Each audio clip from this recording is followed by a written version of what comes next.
Good morning guys.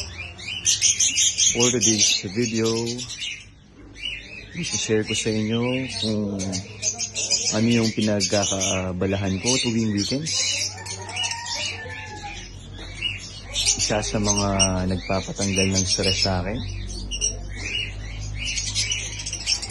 So may mga collection po tayo ng iba't ibang klase ng ibon. Meron po tayong gravy, project Opa Pale Billet, Aqua Opa Beetle, Stick Project Aqua Opa Pale.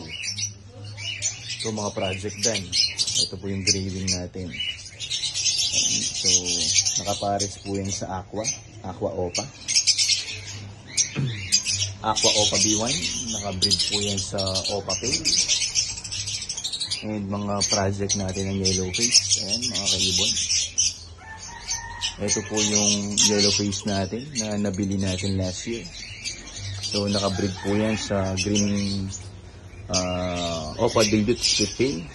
Medyo matapang po ng konti, no?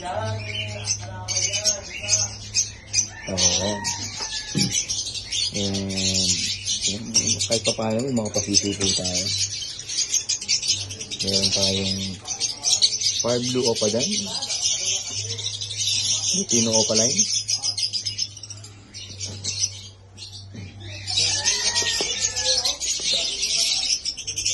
medyo malalaki na yung mga Lutino Opa Line natin, malapit nang bumaba.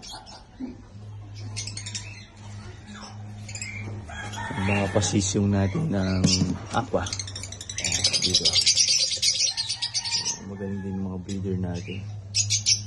Mga breeder natin is mga split dime. Yan. Project Philpided. So, yun lang mga troops. Kumpare. Magandang umaga.